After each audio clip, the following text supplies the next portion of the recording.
In this video, I will explain to you how to do the corridor approach to amortize other comprehensive income gains and losses. So we just ended year 2014 with you, and these are the ending balances that we ended up with. So that's year 2015. The same ending balances that I transferred from prior slide for you guys. In the beginning of the year, you need to see if this account has too large of a gain or a loss. Well, how large is too large? Okay, let's pretend for a second that's your mean, so to speak, and you would look at these two balances: projected benefit obligation versus plan assets. Only these two. Sometimes they throw in accumulated benefit obligation. Other accounts, I don't care. You need to find in the beginning of the year PBO and plan assets and line them up. Okay, which one is greater? This one, $755,500. This one is greater. FASB says you should take 10% of the greater, of the larger. It's always 10%. Let me repeat it again. It's always 10%. I'm going to put it in blue. It's confusing because you might have expected rate, settlement rate, interest rate, all kinds of rates. I don't care.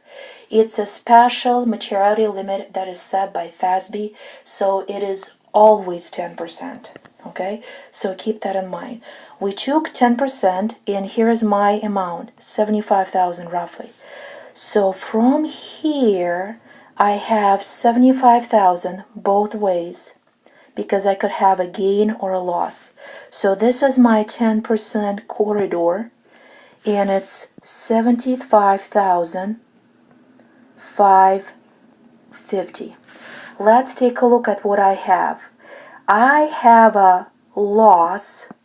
Why loss? Because it's a debit balance of $92,000. So my loss is currently right around here, way down below, because it's $92,000. So it's a runaway loss. It's too big.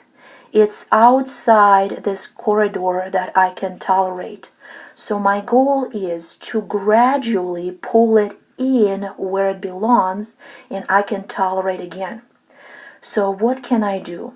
You need to take the difference between these two amounts. So basically you're saying how far is it outside the corridor, and it is $16,450. Again, this amount is $16,450. You take the difference and divide it by service years. In our example, it will be 20. So average service life of all employees is 20 years. You will amortize it over 20 years. Roughly $822.5 will be amortized. Okay? So the corridor, again, is this amount, $75,550. That's your corridor. The amortization amount is $822.5. How does it fit on the spreadsheet? Okay, let's take a look. Your goal is, again, amortize this loss. So you're going to go down in the same column, all the way down to your amortization of gain or loss line, and you will put 822.5. Excel moved it to 823. How do I know it's a credit? If I want to reduce this debit, I will have to flip into a credit to make the 92,000 smaller. And as you go across up here, that means I need a debit to my pension expense, because debit should correspond to the credits this way.